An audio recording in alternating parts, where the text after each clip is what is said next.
Salam sejahtera kepada Bapak Ibu Saudara-saudara, pemirsa setia Morning dan Night Call GPIB. Bersama saya Pendeta Debbie Sofia Wilhelmina Paat, Ketua Majelis Jemaat GPIB Galilea Surabaya. Kita bersama-sama akan membaca, mendengarkan, dan merenungkan firman Tuhan. Sebelumnya kita siapkan bagian Alkitab kita dari Kejadian pasal 4 ayat 5 hingga ayat yang ke-8.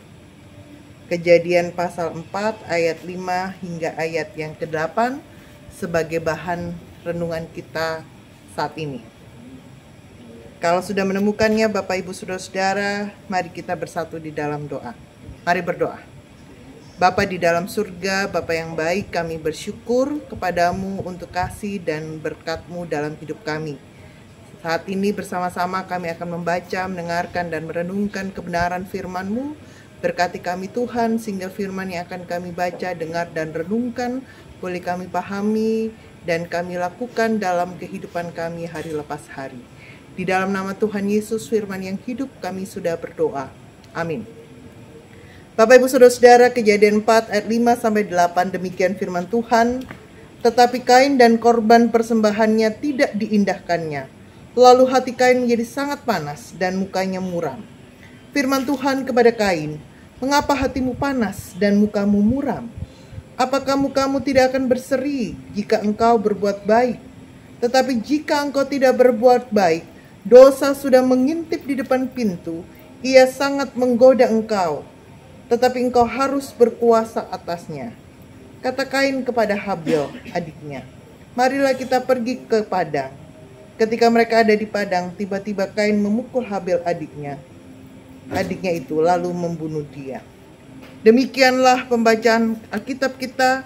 Yang disebut berbahagia ialah setiap kita yang melihara firman Tuhan dan melakukannya dalam kehidupan kita. Bapak Ibu Saudara-saudara yang dikasihi Tuhan Yesus Kristus, kita lihat kisah kakak beradik. Kisah yang sangat dekat tentang sebuah pembunuhan yang tidak jauh-jauh, yang terjadi pertama kali di tengah-tengah keluarga yang dicatat oleh Alkitab antara kakak beradik. Latar belakang permasalahan dari kakak dan adik ini adalah karena persembahan Kain tidak diterima oleh Tuhan. Nah, Bapak Ibu Saudara-saudara, mengapa Allah tidak menerima persembahan Kain? Kalau kita bertanya-tanya, jawabannya jelas Bapak Ibu Saudara-saudara. Tuhan Allah berdaulat. Kehendak bebas Allah untuk menerima atau menolak persembahan manusia. Nah, yang menjadi persoalan adalah ketika Allah menolak persembahan Kain dan menerima persembahan Habil, apa yang terjadi? Kita lihat di ayat 6. Dikatakan, tetapi Kain dan korban persembahannya tidak diindahkannya, lalu hati Kain menjadi sangat panas dan mukanya muram. Ya, 6 Bapak Ibu Saudara-saudara. Menjadi panaslah hati Kain. Mohon maaf, di ayat 5. Menjadi panaslah hati Kain dan mukanya muram. Hati yang merasa panas berlanjut menjadi sebuah kemarahan. Mukanya lalu muram. Muka Kain menjadi tertunduk bukan karena sedang merenungkan apa kesalahannya, melainkan karena merasakan kemarahan dalam hatinya, rasa kecewa dan rasa tidak senang. Nah, saudara-saudara, kalau kita perhatikan dalam pembacaan kita, kemarahan Kain harusnya kepada Allah, karena Allah yang menolak persembahannya. Tapi kenapa Kain melakukan kejahatan kepada Habil? Nah, saudara-saudara, Kain merasa iri hati. Kain merasa dipermalukan oleh Allah di hadapan Habil. Kain marah karena merasa diabaikan oleh Allah. Habil hanya korban pelampiasan kemarahan Kain terhadap Allah. Nah, saudara-saudara, Allah bertanya, "Mengapa hatimu panas dan mukamu muram?" Allah mengingatkan Kain, Bapak Ibu Saudara-saudara, ibarat tepukan kepada Kain untuk kembali pada kesadarannya. Allah memperingatkan Kain untuk berhati-hati dengan kemarahan di dalam hatinya. Lihat Bapak Ibu Saudara-saudara, dosa sudah mengintip di depan pintu, ia sangat menggoda engkau, tetapi engkau harus berkuasa atasnya. Allah memperingatkan Kain, Bapak Ibu Saudara-saudara, bahwa kemarahan itu merupakan dosa yang sedang mengintai dan menunggu saat yang tepat untuk menjatuhkan Kain ke dalam kejahatan. Jadi dosa itu sudah mengintip di depan pintu. Dosa itu memiliki daya menggoda yang mampu menjatuhkan manusia. Meski demikian, Tuhan juga menunjukkan kepada kita manusia bahwa manusia dapat berkuasa atas dosa tersebut. Kain mampu menaklukkan dosa itu jika ia mau.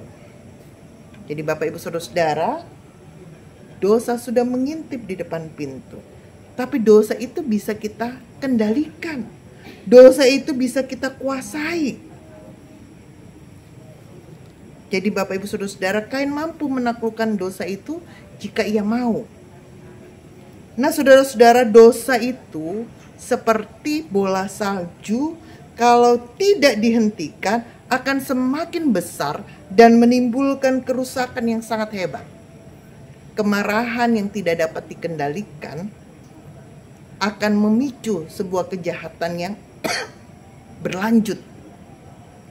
Lihat, kemarahan Kain yang tidak dapat dikendalikan akhirnya berbuah sebuah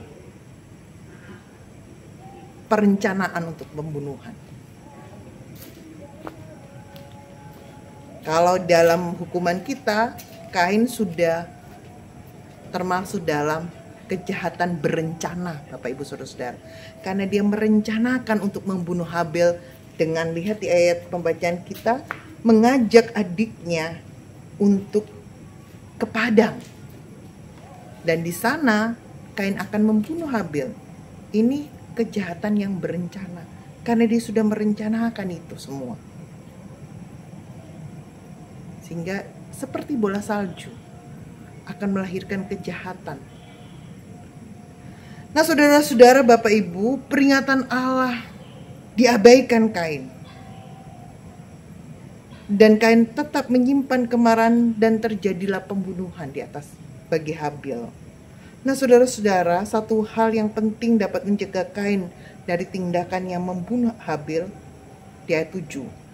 Apakah mukamu tidak akan berseri jika engkau berbuat baik? Pertanyaan dan peringatan yang diberikan oleh Allah kepada Kain. Muka yang berseri adalah muka yang terangkat, merupakan ekspresi dari kondisi hati yang tidak dikuasai oleh kemarahan. Jika Kain percaya kepada Allah, bahwa Allah memiliki kehendaknya sendiri, dan jika ia percaya juga bahwa persembahan yang diberikan kepada Allah adalah persembahan yang sama baiknya dengan persembahan Habel, maka Kain akan mampu mengatasi perasaan terabaikan itu dengan ekspresi lain yang lebih positif. Nah saudara-saudaraku, Bapak Ibu yang dikasihi Tuhan Yesus Kristus, Bunda Teresa pernah mengatakan bahwa perasaan tidak diharapkan, tidak dicintai, tidak dipedulikan, dan dilupakan oleh semua orang merupakan rasa lapar yang lebih hebat daripada kemiskinan yang lebih parah. Dan kemiskinan yang lebih parah dibandingkan seseorang yang tidak punya apa-apa untuk dimakan. Perasaan terabaikan sumbernya dari banyak pihak. Saat merasa diabaikan, saat merasa tidak dicintai, saat merasa tidak dipedulikan, muncul rasa malu, rasa rendah diri, kecewa, marah, sedih, dan sederet perasaan yang tidak menyenangkan lainnya. Perasaan tidak menyenangkan ini bisa berakhir pada dua kemungkinan, Bapak Ibu Saudara. Karena itu kita koreksi diri kita masing-masing. Perasaan tidak menyenangkan ini bisa berakhir pada dua kemungkinan. Mengasihani diri sendiri yang pertama secara berlebihan sehingga dapat mengakibatkan depresi. Kemungkinan kedua, timbul keinginan untuk menyerang orang lain. Inilah yang terjadi pada Kain. Sumber persoalannya adalah pada diri sendiri. Oleh karena itu Bapak Ibu Saudara-saudara, kita koreksi diri kita.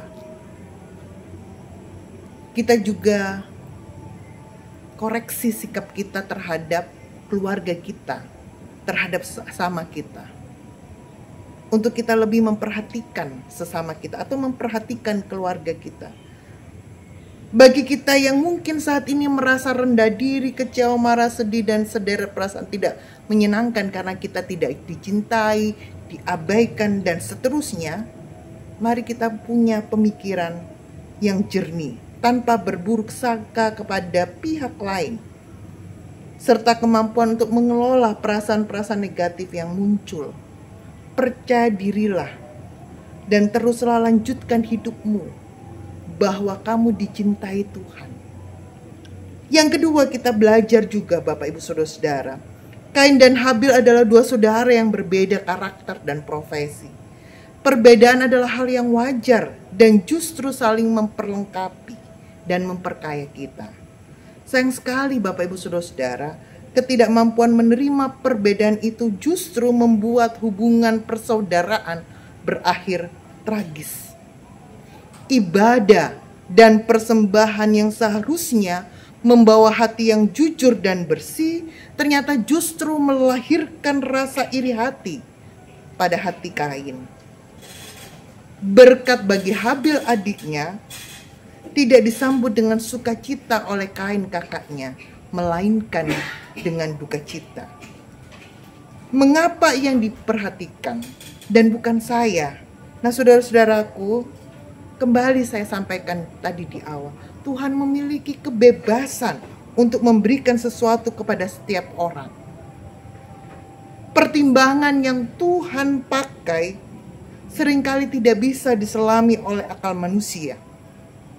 Dan selama Bapak Ibu Saudara-saudara dan saya masih bertanya, mengapa dia dan bukan saya yang memiliki kelebihan? Mengapa dia dan bukan saya yang dipilih, yang beruntung, dan yang memiliki kelebihan yang lain? Selama itu pula iri hati akan menggoda kita. Kuncinya yang perlu kita miliki Bapak Ibu Saudara-saudara, kerendahan hati untuk bisa menerima perbedaan yang ada di antara kita. Yakobus 3 ayat 16, kita lihat Bapak Ibu Saudara. Yakobus 3 ayat 16 dikatakan begini. Sebab di mana ada iri hati dan mementingkan diri sendiri, di situ ada kekacauan dan segala macam perbuatan jahat. Oleh karena itu Bapak Ibu Saudara, hati-hati. Kuncinya tadi, kerendahan hati bagi setiap kita untuk menerima perbedaan yang ada di antara kita, bahwa Tuhan mencintai kita, Tuhan mengasihi kita, dan Tuhan menolong kita. Amin. Bapak Ibu Saudara-saudara, kita akan berdoa. Mari berdoa. Kami bersyukur kepada Tuhan karena Tuhan mencintai kami. Kami belajar memiliki kerendahan hati untuk menerima segala hal yang Tuhan putuskan dalam kehidupan kami. Kami juga belajar Tuhan untuk berpikir positif dalam hidup kami, karena kami berharga di hadapan Tuhan dan Tuhan mengasihi kami. Tuhan berkati kami sehingga hidup kami senantiasa berguna, bermanfaat, dan bermakna bagi kemuliaan nama Tuhan. Berkati bangsa dan negara kami. Tuhan memberkati para pemimpin bangsa kami, dan saat ini khususnya akan kami jalani dan melalui masa-masa kampanye untuk pemilihan tahun depan anggota dewan, bahkan juga presiden dan wakil presiden. Tuhan memberkati seluruh masa kampanye dan siapapun nanti yang akan terpilih. Tuhan juga berkati ketika mereka mengemban kepercayaan yang diberikan oleh rakyat Indonesia. Dan tolong kami sehingga kami dapat mempergunakan hak suara kami dengan baik untuk memilih para pemimpin bangsa dan negara kami. Kami juga berdoa untuk gereja-gereja Tuhan dalam pelayanan dan kesaksian mereka. Tuhan juga memberkati. Kami juga berdoa bagi fungsionaris majelis sinode. Tuhan juga menolong bahkan unit-unit misioner yang ada. Kami juga berdoa bagi saudara-saudara kami yang sakit, Tuhan sembuhkan dan pulihkan mereka. Bagi saudara-saudara kami dalam gumul juang mereka, Tuhan juga memberkati, menolong mereka, dan kami belajar sedikit lebih sabar untuk menanti jawaban Tuhan untuk setiap doa yang kami naikkan kepadamu. Kami menyerahkan hidup dan kehidupan kami Tuhan hanya kepadamu Sang Pemilik kehidupan kami. Berkati dan tolong kami sehingga hari-hari hidup kami semakin berkenan di hadapan Tuhan. Inilah doa kami Tuhan, ampun salah dan dosa kami, sehingga setiap doa yang kami naikkan tidak terhalang karena dosa-dosa yang kami lakukan. Kami alaskan doa kami ini hanya di dalam satu nama, Yesus Kristus Tuhan dan Juru Selamat kami yang hidup, yang sudah mengajar kami berdoa. Bapa kami yang di surga, dikuduskanlah namamu. Datanglah kerajaanmu, jadilah kehendak-Mu di bumi seperti di surga. Berilah kami pada hari ini makanan kami yang secukupnya, dan ampunilah kami akan kesalahan kami, seperti kami juga mengampuni orang bersalah kepada kami. Dan jangan bawa kami ke dalam pencobaan, tapi lepaskanlah kami daripada yang jahat. Karena Engkaulah yang mempunyai kerajaan dan kuasa dan kemuliaan sampai selama-lamanya.